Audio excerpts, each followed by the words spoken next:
Alrighty, welcome back for part two, or if you're just hopping in, welcome to the good stuff, the top stuff, the best of the subclasses out of my cleric tier list.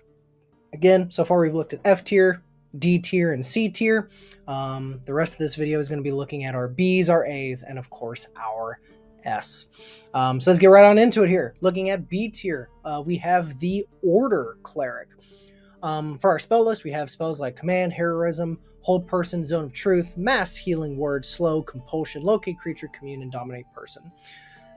We are at that situation where these are good spells, but almost every single one of them, in fact, I think almost all of them, besides maybe one or two, are spells that clerics get just anyway. And as I've said in my previous video, I like when extended spell lists extend my spell list. I like it when the extended spell list gives a class spells from things that it would otherwise not be able to receive to use itself. So, not saying that these are bad spells. It's just, I don't know. I wish that they would have thrown in a couple of different things. I wish that I would have seen more kind of paladin spells, maybe some more, of like the smites and stuff, since I kind of feel that's kind of what the vibe of the Order Cleric was. But I digress. All right, at first level, you gain proficiency in heavy armor, and you also gain proficiency in intimidation or the persuasion skill. Again, this is like some weird half-breed of a paladin and a cleric. This is a cleric who wants to go paladin, but is too afraid to go into the multi-class. Also at first level, you get the Voice of Authority. With this, you can invoke the power of law to embolden an ally to attack. If you cast a spell with a spell slot of first level or higher, and target an ally with the spell, so we're looking at things like, say, bless, heroism, things like that. Then that ally can use their reaction immediately after that spell to make a weapon attack against that target. If the spell targets more than one ally, so such as Bless, you can target 3 people right out of the gate, then I have to choose. It's not like every single one of them gets the option. Now, this is... It's iffy, right? Like, it sounds good at first. Like, on paper, it sounds like, oh, I'm allowing my ally, I'm allowing my big, beefy barbarian to attack again, or my paladin to smite, a third time, in the same turn, technically, same round of turn. And you're not wrong, but the fact that, it means that I am, basically, instead of me attacking them, I'm casting a spell to help somebody, and I'm letting them attack them. So I guess if you're going for like a real, like, super supportive cleric, where it's like, yeah, the best I can do is like a 1d8 plus 3. Like that is my attack. If I try to attack this monster right now, the best I can do right now is 1d8 plus 3. Then yeah, giving the barbarian with his, 1d12 plus, monster, or paladin the ability to smite again. Okay. It's decent, but again, it's one of those where it's like, I don't know. I just I like the idea where it's like my abilities are not relying on someone else to do stuff for me. Oh, maybe it's just me. All right. At second level, we get our Channel Divinity. I can use my Channel Divinity to exert an intimidating presence. As an action, I present my holy symbol, and each creature of my choice within 30 feet must make a wisdom saving throw or be charmed until the end of my next turn, or until they take damage. You can also cause any of the charmed creatures to drop what they are holding when they fail the saving throw. This is decent, but it's especially this last sentence here, where like it's like they tacked it on as if like, oh, maybe this doesn't do as much as we think it should. Here, let's tack on real quick that I can make my charmed creatures drop what they're holding. If they fail the saving throw, that'll fuck them up real quick. I mean, I've had DMs where picking up objects, interacting with an object, if it's a simple object, which means like it's an object that is close to them, it is an object that is not being held down or nailed to anything or strapped to something. Like if it's just a weapon on the ground, then they can pick it up as a free action.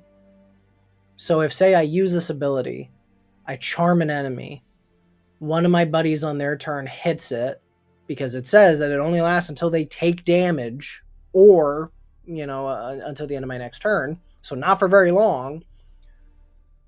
By their next turn, they literally just use their free action to pick up the object and then basically I'm using my action to just stall a turn, right? Like that's it. I'm basically just making them stall for a turn.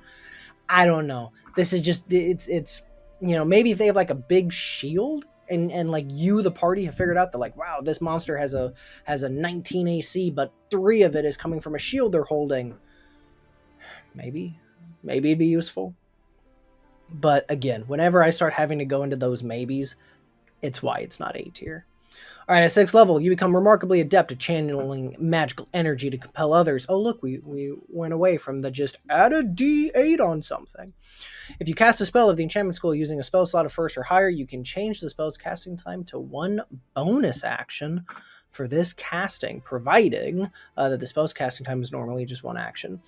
This is nice because this makes it so that when, normally, remember up here, the voice of authority, this means that now I can actually still attack on my turn, bonus action, bless someone, cast heroism on someone. I'm blanking on other enchantment spells right now that a cleric can know, but you know where I'm getting, you can use this now as a bonus action on somebody and then they get to attack again. So it's filling in that void that the voice of authority starts off with.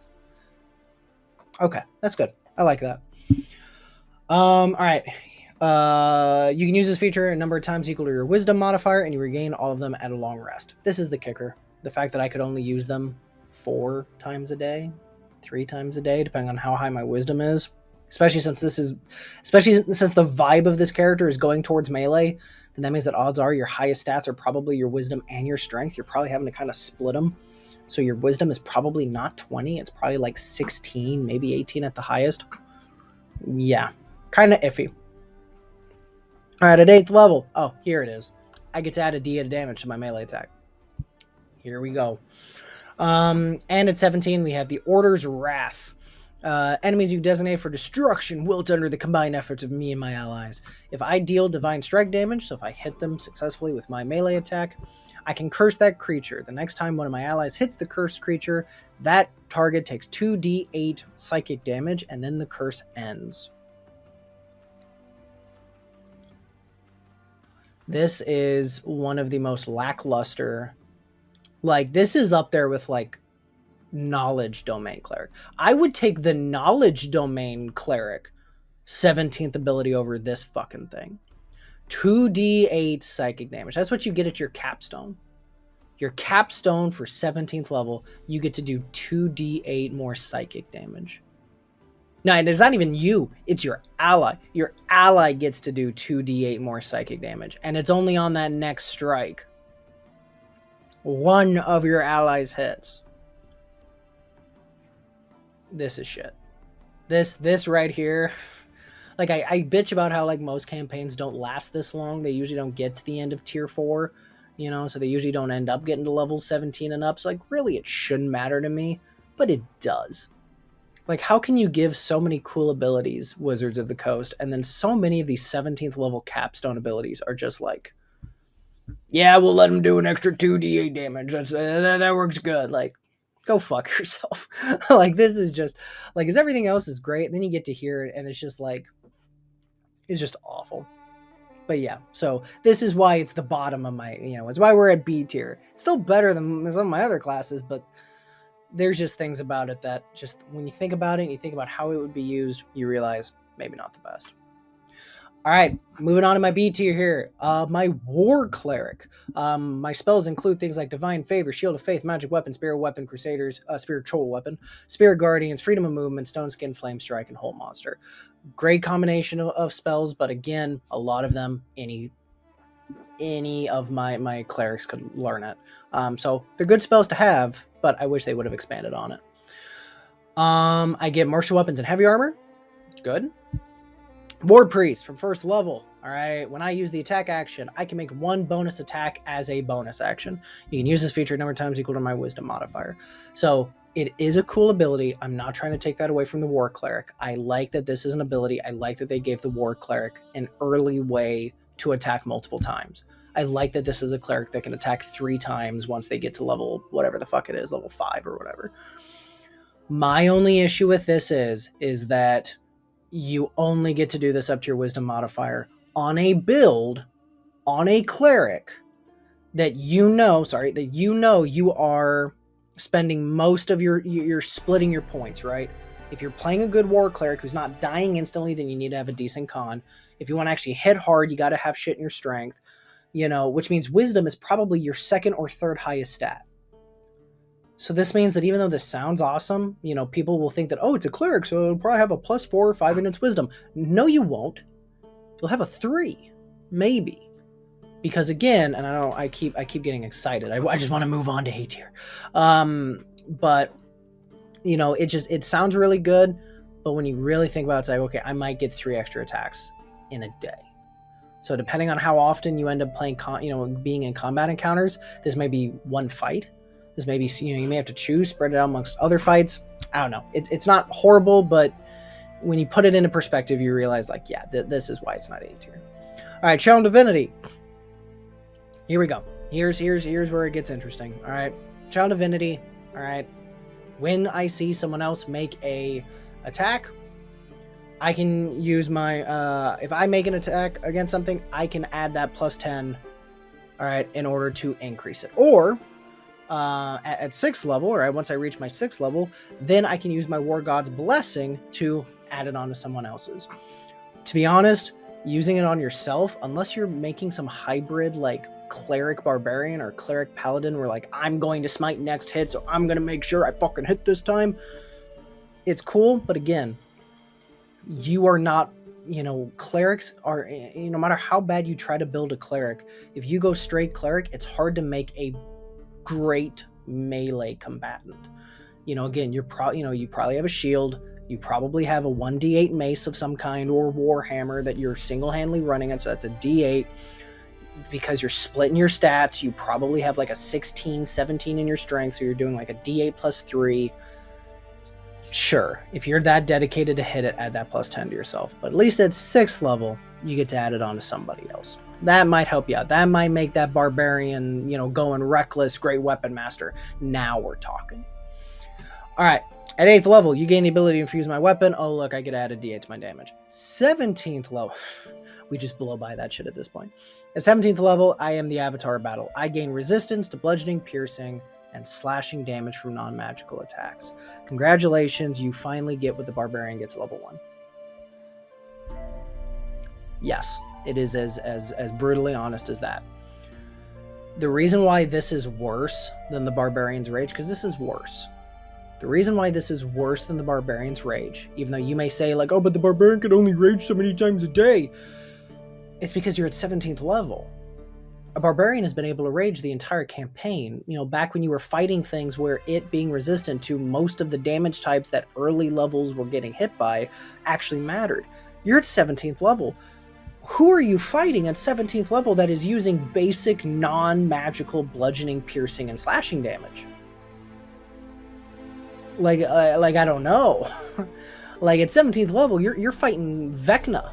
Right? Like you're fighting Tiamat. You're going up against Orcus. Like you're starting to build up towards the campaign's big bad, like the biggest of big bads.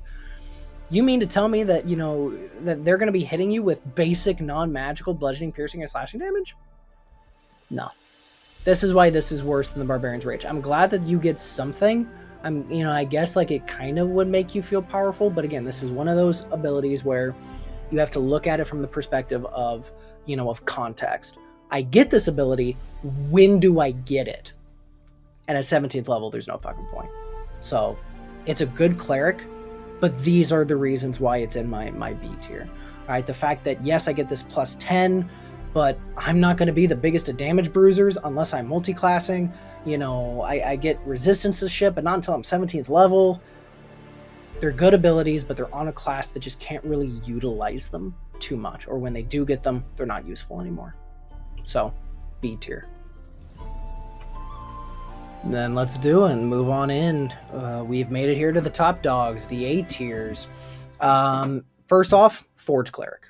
All right, I love the Forge Cleric. I love when Xanathars first came out, the Cleric was the very first class I looked into, and I love the Forge Cleric. I immediately was like, "Yep, this is power creep." Here we go. They realized that they gave us 6 different subclasses of Cleric in the handbook, and realized that 6 of them suck. they're fixing it here, and I appreciate that. So, spells, great spell list here. Searing Smite, Identify, Heat Metal, Elemental Weapon, Fabricate, Wall of Fire, Animate Objects, spells that clerics don't get to use normally. This is what I want to see. I want to see spells that fit my thing, that fit the vibe of my class, but are outside of the normal cleric list. Make it feel like I am different than other clerics. I love it. Also, I gain proficiency in heavy armor and in smithing tools. Blessings at the Forge, also at first level. I gain the ability to imbue magic into a weapon or armor at the end of each one of my long rests. So basically, whenever I wake up in the morning, I can touch an object, all right, a weapon or a suit of armor, and bless it with my god's power. Basically, until the end of my next long rest, or until you die, all right, and that is something to keep in mind. Then it either gives me a +1 if it is a piece of armor, or a +1 to attack and damage rolls if it is a weapon. Very, very nice, very effective. This is very good in campaigns, especially if you are playing in a campaign where maybe a DM likes to throw out things like wraiths or ghosts, enemies that that are resistant to non-magical weapons and things, as like you think you're powerful, but I haven't given you a magic item since the start of this campaign. To be able to say, well, suck it, bitch, and just make your own. This is very cool. I love that they gave this ability. This is really nice.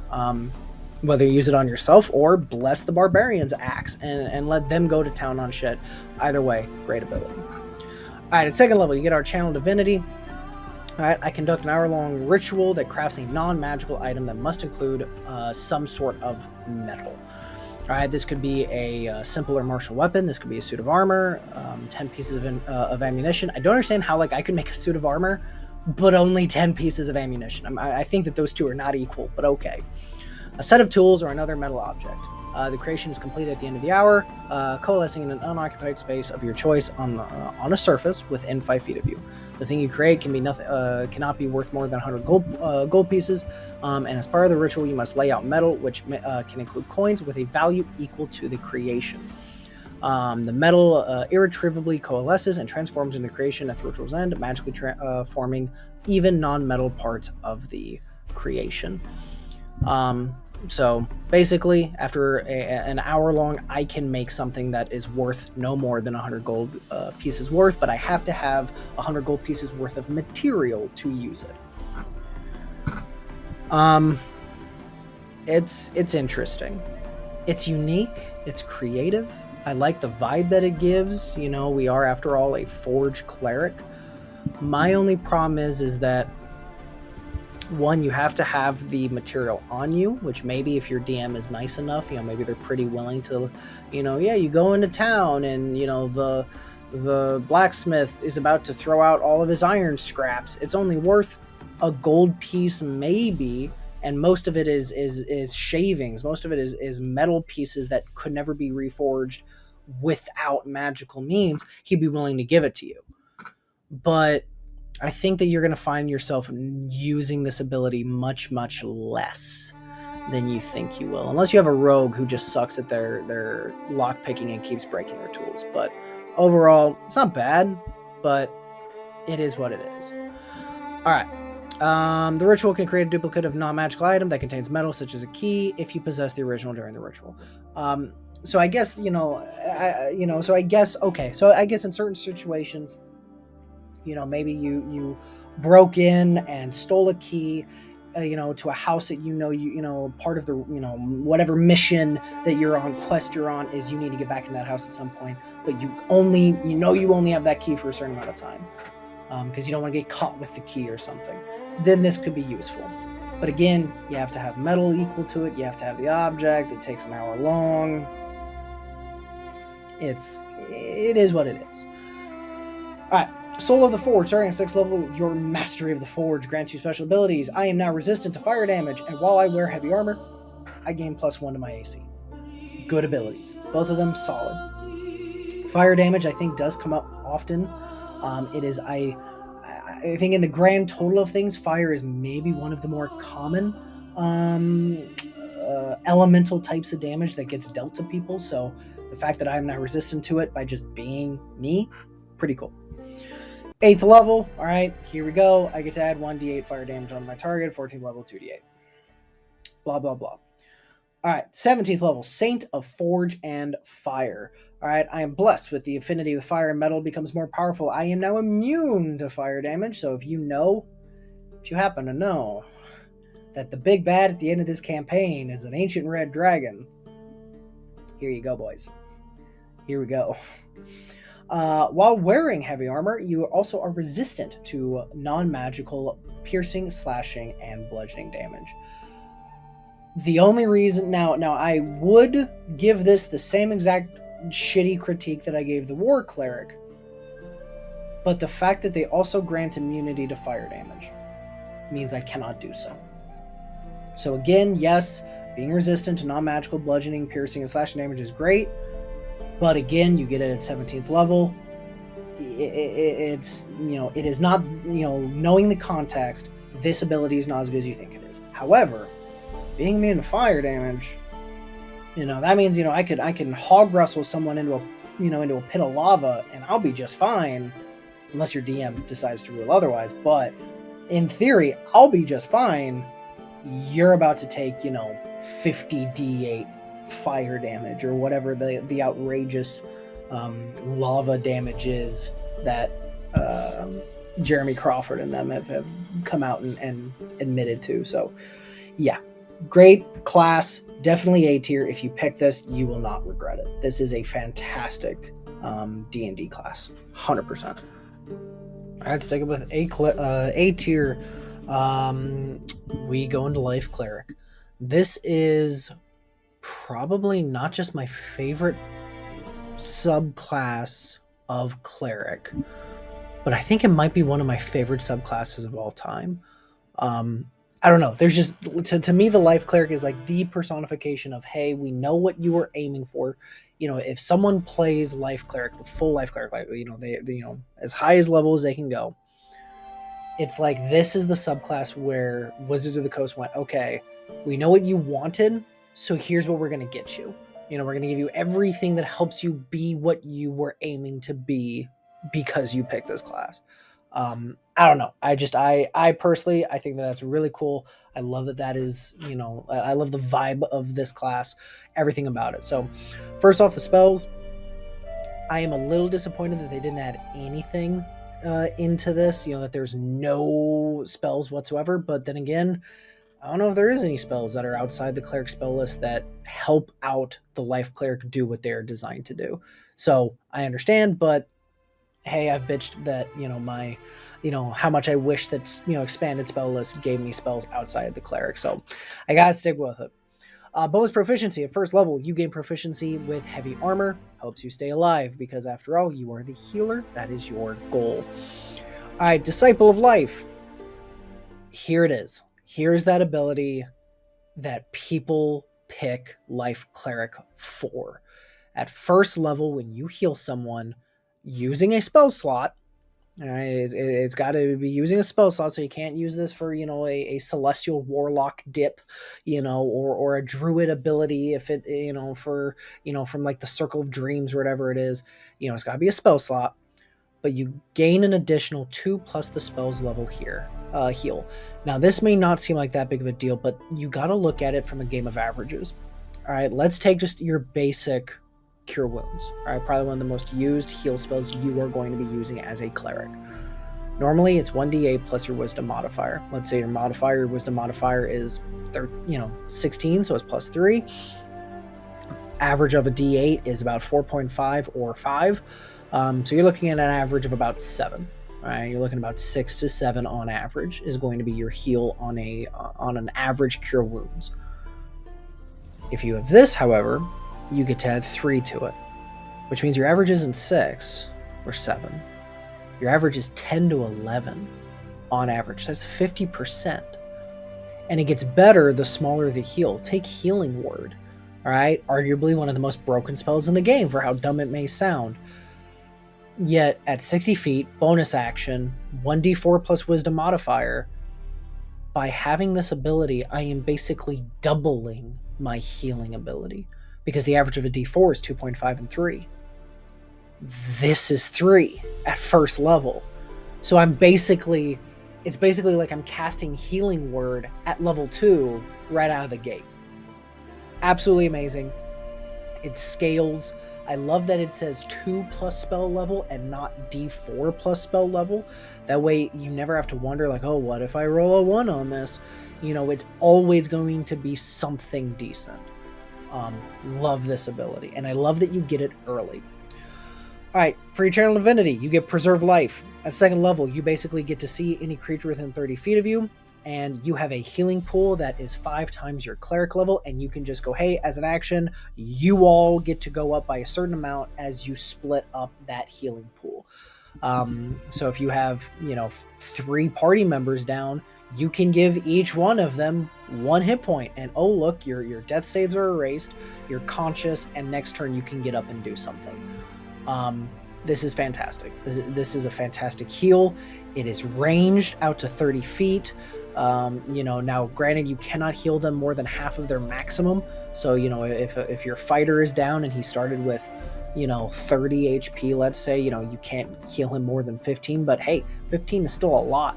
And the fact that, you have 15 to him and give, 10 to this other person and 5 to this other person, like, it's just, it is a great heal that does not require a spell slot and comes back on a short rest. Great. All right, Blessed Healer. You heal yourself. All right, that's it. That's all this is. If you heal somebody else, you heal 2 plus the spell's level. It's not a lot, especially again at 6th level, you have a decent enough HP pool. You're probably in, your 20s, 30s, maybe even 40s. And the fact that at 6th level, you're only going up maybe 3 hit points, 4 hit points every time you heal. It may not seem like a lot, but over time, it's less turns you're having to worry about yourself. If this ability makes it so that, you could spend 1 more turn healing somebody else instead of you, that means a lot for the party dynamic. So it may not seem like a lot, but overall, it is. All right, Divine Strike, you gain a D8 on your radiant damage on a weapon. Kind of a mixed bag. This is one of those classes where it's like they really want you to be up there in the fray. And maybe for a while you would be, but I don't know. This is one of those classes that I think I wish they would have gone more creative. I wish that they would have done more with the clerics than just, 8th level, they either get a wisdom modifier on a cantrip or a D8 on their weapon. I don't know. I wish Wizards of the Coast would have maybe taken a little bit more into it and used a little bit more of their creativity, but hey, it is what it is. All right, 17th level, it is time for what is, in my opinion, the most broke 17th level capstone ability out of all the clerics. And outpacing probably even quite a few other subclass capstones. 17th level, here you get an actually good ability. From now on, anytime you heal maximum. You no longer roll dice. From now on, if it says, hey, I cast Cure Wounds at 2nd level, you don't do 2d8 plus your wisdom. It is now just 16 plus your wisdom. You max you max heal it. This is phenomenal. This is amazing. This is like hands down the one reason why I would go full, like if I knew I was playing in a high tier campaign, or if my DM was like, hey, we're gonna meet every 2 weeks or every week, I would love it every week. We're gonna start at level 5, we are gonna get to level 20, damn it, no matter what. I would love to play a high post 17 level cleric, life cleric, for no other reason than just, in a previous video, I said that, the cleric, one problem with clerics, and this is just kind of the problem with healing in general in 5e, is that you'll never outpace the damage your DM is able to do on you and your party. For most cases, okay? This is the outlier. This is the class in which they can actually, if they get to level 17, they can do more healing than the DM is able to deal out. Sometimes, all right? Obviously, if you're fighting a red dragon and it does a 100 point damage breath weapon on 4 players, then okay, obviously. But you see where I'm getting at. All right, this is just nasty. This is just absolutely nuts, especially if you can do it over a period of time. So, no, Life Cleric, personal favorite class of mine, great class, easily A tier. If it had maybe just a little bit more utility, if it maybe did just a little bit more other things than just keep someone alive, it may have even been my ass. But for now, it is A tier. Next A tier, we have the Light Cleric, about as opposite of the Life Cleric as we can get. And also one of the few times where, well, I shouldn't say one of the few times, one of the first times where when you read the definition, when you read like the flavor of the Light Cleric, it is not backed up by what you are able to do. Light Cleric, the cleric that's all about, helping people find the way and finding the meaning in life and yada, yada, yada. And then they give you fucking Fireball. I'm all about it. All right, in terms of spell list, in all honesty, I think this is probably my favorite spell list out of all the clerics. Burning Hand, Scorching Ray, Fireball, Wall of Fire, Scrying, Flame Strike. Like, it's a fantastic list. It is fantastic. Fireball, that alone makes this thing a B tier. Before anything else, you give a cleric a Fireball, you are instantly getting a B tier at the minimum. And thankfully, things get better. At first level, you get the Light Cantrip, and it doesn't count against anything. Whoop-de-dingle do, not that great. However, Warding Flare is nice. Also at first level, I can impose Divine Light when I am attacked. Within 30 feet of me that I can see. I use my reaction. However, since I'm probably not going to be in melee too much, it's not like I'm going to be using my reaction too much, I can impose disadvantage on the attack roll. Now, if an attacker cannot be blinded, then this does not work, but most enemies I find that we fight usually are. They are not immune to it. I can use this up to my wisdom modifier, and since this is a cleric that I am not having to split my skills between strength and wisdom, my wisdom modifier is probably pretty high. It's probably an 18, and gets better. So 4 or 5 times in each long rest. All right, at second level, I get my Channel Divinity. I can harness sunlight. Basically, I get to present my holy symbol, use an action, and all darkness within 30 feet of me is dispelled. So I guess if you're playing PvP against a warlock that's doing its shitty, darkness, magical, I see through magical darkness bullshit, like boom, you do this and magical darkness is expelled. But the real kicker, the real reason you're using this is because you can target a hostile creature within 30 feet of you. They have to make a con save, which isn't the best save because con save is usually something most monsters are pretty decent at, but it is what it is. They can take 2d10 plus your cleric level on damage. That is a good bit of damage, especially low level. Fantastic little ability. It's a nice little, hey, we're in a bind. We need to do a lot of damage, and I'm out of spell slots. Here you go. And the fact you get this back on a short rest, fantastic. All right, at 6th level, I can use my Warding Flare now to help other people. So if I see an ally getting attacked within 30 feet, I can give them, that protection of having them get attacked with disadvantage. Pretty good.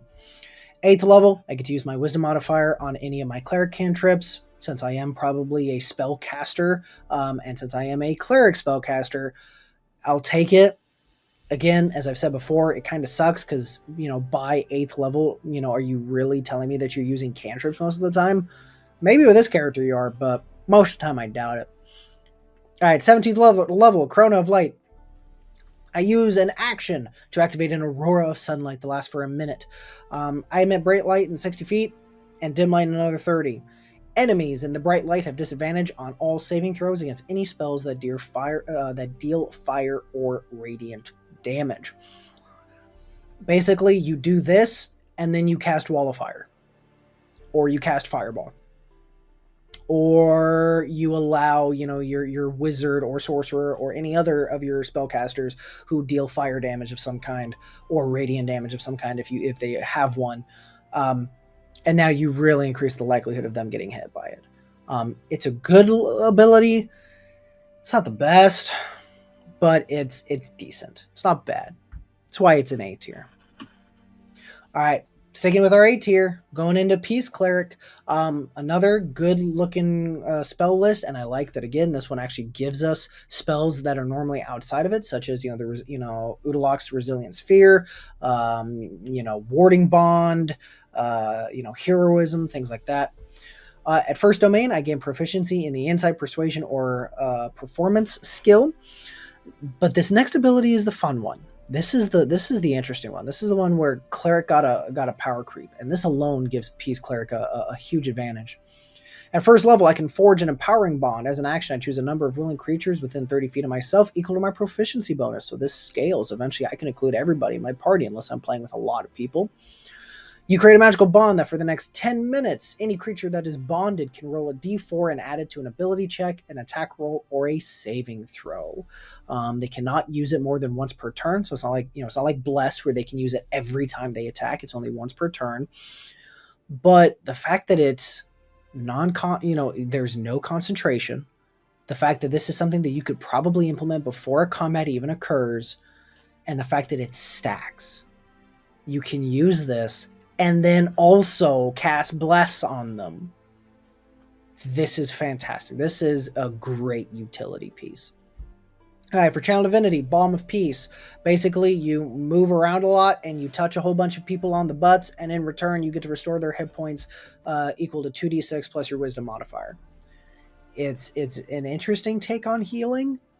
I don't think it fits with the rest of the class, to be honest. I don't understand why it's like you have to move and touch, get within 5 feet, but basically touch them. I don't know. This is weird to me for a Channel Divinity for a Peace Cleric. I wish they would have done something different. But it's a nice little bit of healing, and it's without a spell slot. So because of that reason, it's good. I'm not saying it's not, I'm not saying it's bad. It just doesn't fit. All right, 6th level, the bond I forge protects helps them protect each other. When a creature affected by my emboldening bond feature is about to take damage, a second bonded creature within 30 feet can use its reaction to teleport to within 5 foot of the first creature and then take the damage instead. So if you have the barbarian and the little fleshy cleric or wizard, right, the bag of hit points with basically no protection whatsoever in the same emboldening bond, that barbarian can jump over there and take the damage, hopefully resisting half of it, and can save the wizard or sorcerer or whoever's life. It is a little situational, but damn is it good if it works. All right, at 8th level, I could add my Wisdom modifier to a Cleric cantrip, which, since this is all about being kind of back in the distance supporting, I'll take. At 17th level, the benefits of my emboldening and protected bond feature now work when creatures are within 60 feet of each other. So basically, wherever they are on the combat field. Moreover, when a creature uses protected bond to take someone else's damage, now that creature has resistance to that damage as well. This means that in a way, if you and your party can work it out and just keep okay, if you take damage, I'll jump to you, and if I take damage, this person will jump to me, and they'll take half. Like, if you get crazy with it, you can basically just resist all damage your party takes for the foreseeable fights. This is great. It's not maybe the most powerful of abilities, but if done if you're creative with it, it could get good. But again, A tier. It's good cleric, but A tier. All right, last on my A tier is the Tempest Cleric. And I do have something in there with a multi-class, and I'll explain, because I don't want to try to make this because as soon as you introduce multi-classing, then all of these tiers can get weird. But there's something I want to call attention to, which is why I have that up there. So, but we'll get there. So spells: Fog Cloud, Thunderwave, Gust of Wind, Shatter, Call Lightning, Sleet Storm, Control Weather, Ice Storm, Destructive Rain, and Insect Plague. Why the fuck is Insect Plague in there? I don't know. Some really good spells. I love that they gave us things like Call Lightning, which is a great concentration attacking spell, which not many clerics get. Thunderwave is decent. Control Weather could be cool. Good spell list. All right, you are proficient in martial weapons and heavy armor. This is like the frontline cleric as much as you can get. Wrath of the Storm, at first level, I can thunderously rebuke attackers. When a creature within 5 feet of me that I can see hits me with an attack, I can use my reaction to make them make a dexterity save. On a fail, they take 2d8 lightning or thunder. and half as much if they succeed. And I can use this up to my wisdom modifier. Now, again, since this is going to be a frontline cleric, that means my wisdom is probably like my second or third highest stat. It is not my first. Odds are my strength is probably my first. So keep that in mind. Now, my Channel Divinity, Destructive Wave, starting at second level, you can use your Channel Divinity to wield the power of the storm with unchecked ferocity. When I roll lightning or thunder damage, I can use my Channel Divinity to deal maximum damage instead.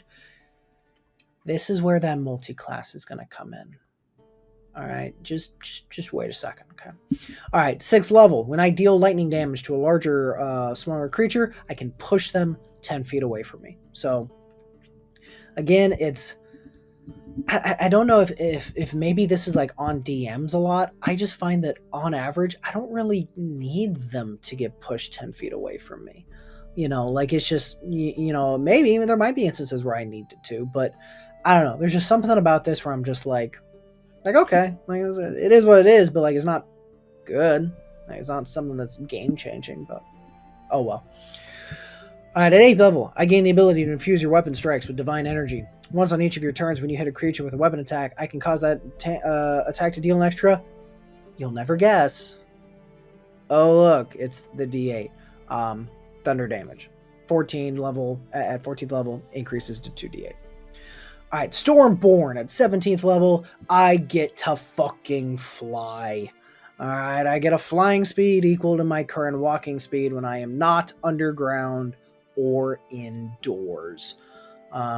Basically, I'm just envisioning, you know, like some Storm from X-Men shit, right? You know, like you surround yourself in gusting winds and lightning, and you propel yourself up. You know, not very good if you're indoors or underground, but everything else, like, it's pretty cool, pretty good. All right, now this is A tier. The reason why I say that this is alone, the class is good. The reason I say multi-class can make this so infinitely better is because Tasha's came out with this lovely little thing called the meta magic option, and I forget the name of it, but it is the meta magic option in which it allows you to pick a spell, and by using sorcery points, and I forget how many it is, but by using sorcery points, I think it's only one. I think it's only one sorcery point, like one or two. You can change the type of damage that spell uses to something else.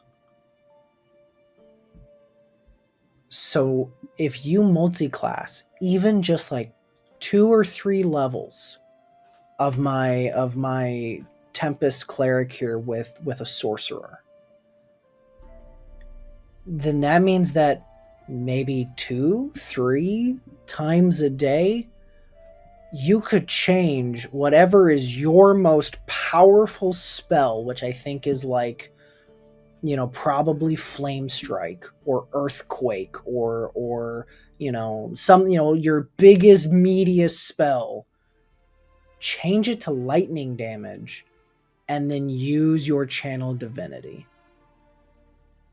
This to me, like, that is why I'm saying, like, this class is nuts. Just sprinkle in a second level sorcerer. All right, get that little meta magic in there. All right, just get your little meta magic in there. All right, change your big spell to lightning damage, and then do this. Damn, would it be huge? Like you would smite something with literal the lightning bolt of God himself. I love it. Fantastic. And with that, we will wrap up our A tier. All right, we're here with the S. I accidentally misclicked and showed it too soon, but I have the oddest feeling it's not going to be a shocker to anybody. All right, S tier is, of course, my Twilight Cleric. The Twilight Cleric has created a lot of backlash from the community, to the point where, like, a lot of people are saying, like, Twilight Cleric is like not only the best subclass in the clerics, but it might be one of the most powerful subclasses in the game. I don't know if I'd go that far, but it's definitely very good. In terms of its spell list, it is fantastic. Greater Invisibility, Mislead, Lehman's Tiny Hut, Moonbeam to give a cleric a concentration spell that does a decent amount of damage. Sleep, which is very beneficial, especially at early levels. Great. For bonus proficiencies, at first level, you get martial weapons and heavy armor. I don't know why.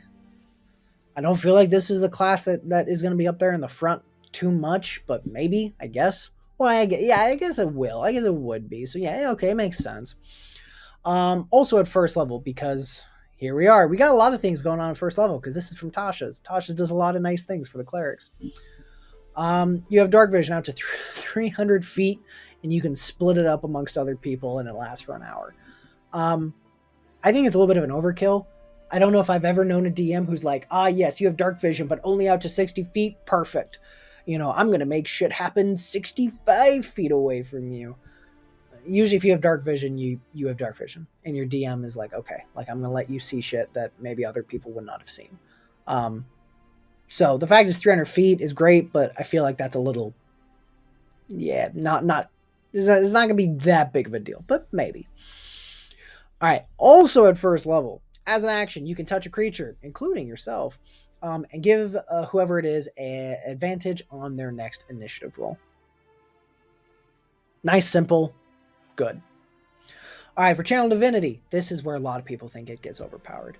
I create a sphere of twilight around me. It is 30 feet, and it fills the space with dim light. So I'm imagining like little constellations dancing around you. The sphere moves with me, and it lasts for 1 minute, or, unless I'm incapacitated or die. Whenever a creature, including me, ends its turn within the sphere, I can grant it temporary hit points plus equal to 1d6 plus my cleric level, or I can end an effect such as charmed or frightened on it. This temporary hit points is nuts. The fact that every turn it could get, even if it's like just 3 or 4 temp HP, every turn is great. That is phenomenal. All right, at 6th level, Steps of the Night. Basically, you get the ability to fly. Now, granted, you have to be in dim light or darkness, so this is not something that can be done in broad daylight. It is a bonus action, so it means you can use it, fly a little bit, and then still do something else, which is cool, for 1 minute. And you can use this ability equal to your proficiency bonus, which is, to be honest, about as often as I would probably need it for. So just an overall great ability at 6th level. At 8th level, I get a nice little attack bonus. All right, I deal an extra d8 of radiant damage. At 14th level, 2d8. Great. Now we get to the good one. At 17th level, as if they haven't all been good. At 17th level, you summon your Twilight little surrounding of your Twilight Sanctuary. Now offers you and your allies half cover while in the sphere. The reason why this is such a big deal is because half cover implements a plus. It is either like +3 or +4 to your AC. This is nuts. The fact that at 17th level, every time someone is within this sphere, not only do they get a d6 plus 17 at this point, plus 17 temp HP, but the fact that if they are within this distance of you, they are now also getting a big beefy bonus to their AC, a whole extra shield of AC to them. This is nuts. This is a fantastic class. This is a damn near broken class. Now, would I go so far as to think that it's the best class ever in the game? No.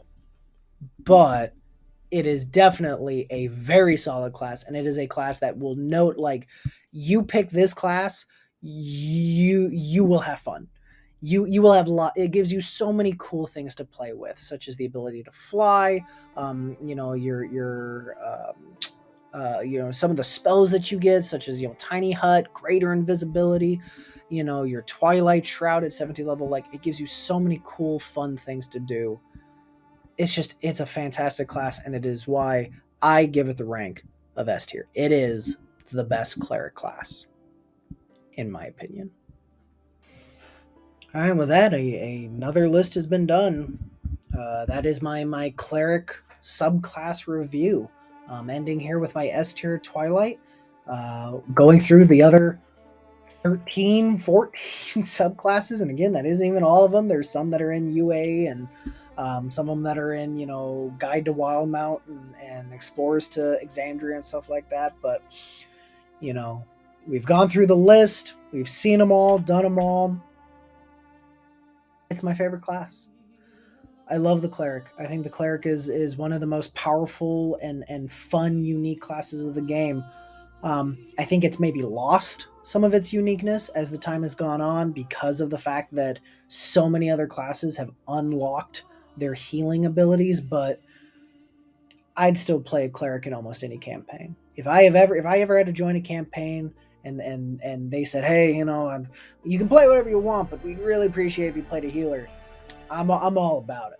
And I would be stoked. There are so many fun, cool, from the trickery domain, which is maybe not the best of all subclasses, but between its spell list, which is crazy, up to, of course, the infamous Twilight Cleric and everything in between. I love it. It's a great class, great subclasses. If you haven't tried a cleric, try to pick one in your next campaign, and I promise you will not regret it. But with all that said and done, this was a longer video, I'm sure. But I had a blast recording it, so hopefully you enjoyed it. Hopefully you maybe learned something, or just, if you agreed with any of my things, if you disagreed with any of my points, let me know. All right, I'd love to read some of the comments. But without any further ado, hope you enjoyed the video. Hope it was a blast, and I will catch you next time.